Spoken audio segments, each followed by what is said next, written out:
And that's the same with value, isn't it? It's really important. In fact, it's critical. It's up there with oxygen.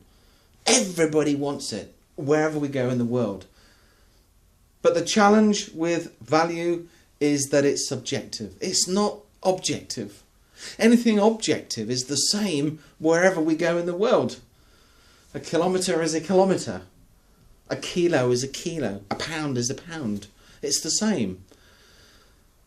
But what is value? It's what I want it to mean. If I said to you, this restaurant gives great value, then what does it mean? Does it mean the price? Does it mean the portion size? Does it mean the service? It's what I want it to mean. Unless I understand what customers define as value, then what am I going to do as a salesperson?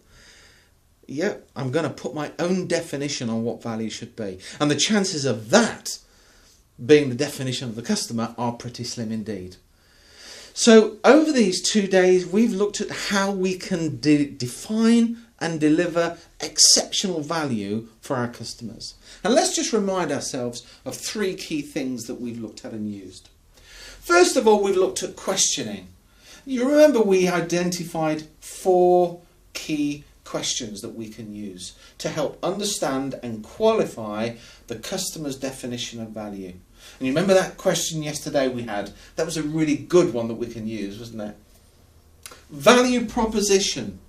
It's really important, wasn't it, to identify how we differentiate from our competitors and communicate what sort of value our customers can expect to enjoy. And we did that yesterday afternoon too. And then minimising price resistance. We all want to minimise price resistance, and we looked at how we can do that from the very beginning of the process, and we looked at 4 different things we could do if we actually got price resistance.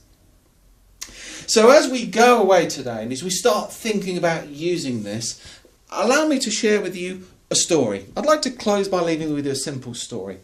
And this is a story about a seagull called Sammy. Now, Sammy lived in a land where seagulls couldn't fly, but he was convinced he could. He went home one day and said to his parents, "I believe we can fly." They said, "Don't be silly, we can't. You better come with us. We're going to the meeting of the Seagull clan."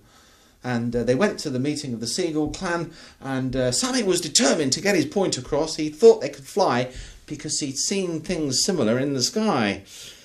Well, at the Seagull clan, the head seagull was spouting off about how seagulls ruled the world. And then he said, "Has anybody got anything to add before we close the meeting?" Sammy couldn't resist it, could he? Up goes the wing. He said, "I have." And his parents thought, "What are you doing? Don't say anything, Sammy." The head seagull said, "Sammy, come up on stage. What is it you've got to say?" He said, "Guess what, everybody? We can fly." Well, the place was in fits. They'd never heard anything like it. He said, no, if you don't believe me, part the way, I'll show you. They parted the way, and he looked at these things, and he started to flap them, and sure enough, he was up there, he was diving, he was gliding, he was soaring, he was swooping. They'd never seen anything like it. They couldn't believe it. They could fly. He came back on stage. The head seagull said, "Sammy, you've done us a great service. We can indeed fly." And then he said that question again. Now, unless anybody's got anything else to add before I call this meeting to a close, then we'll call it to a close. No, nobody. And do you know what? They all got up, they all turned around, and they all walked home. You know, if anything that we've covered over these 2 days is of value to you, it's of value to you out there, not in here. So my message is, have fun, good luck with selling, but please, don't walk home. Thank you.